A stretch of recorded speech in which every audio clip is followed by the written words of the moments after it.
اگر تو غرور کو اپنے سر سے نہیں نکالے گا تو بعد میں آنے والے لوگ تیرے حال سے عبرت حاصل کریں گے۔ زندگی کے محفل میں جب صبر آتا ہے تو بے شمار گناہ اٹھ کر چلے جاتے ہیں۔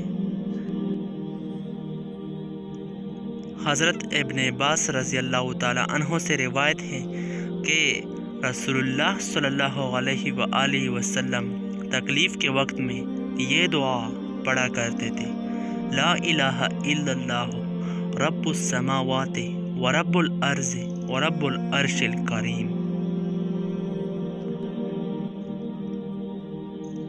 ہر شخص بااصول، ہر شخص باضمیر اپنی ذات تک اور اپنی مفاد تک۔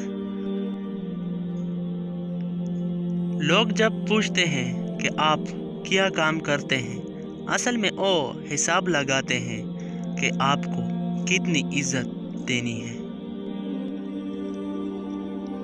اللہ تعالیٰ فرماتا ہے کہ میری محبت تو دیکھو، جو فرشتے شام کو تمہارے گناہ میرے پاس لاتے ہیں، میں صبح انہی کے ہاتھوں تمہارا رزق بیچتا ہوں۔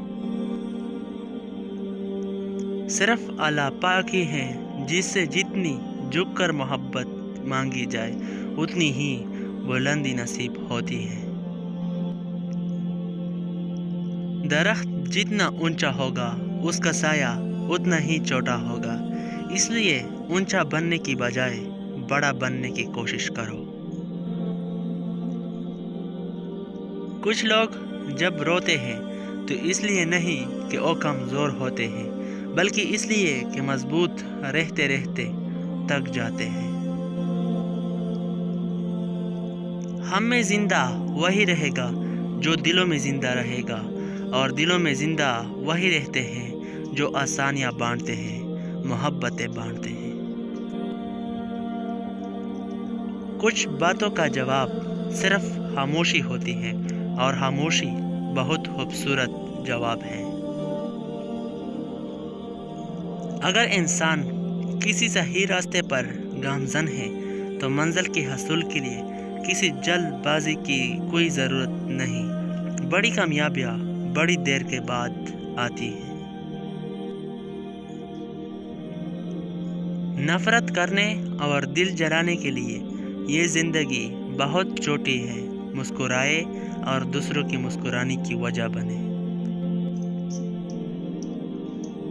ہر بات کہہ دینے کی نہیں ہوتی، کچھ سننے کی بھی ہوتی ہے، کچھ سمجھنے کی، کچھ جذب کر لینے کی اور کچھ سہ جانے کی۔ امید کرتا ہوں کہ آپ کو ہماری یہ ویڈیو پسند آئی ہوگی۔ اگر آپ کو ہماری یہ ویڈیو پسند آئی ہے تو اس کو لائک کریں اور چینل کو سبسکرائب کرنا نہ بھولیے۔ اللہ حافظ۔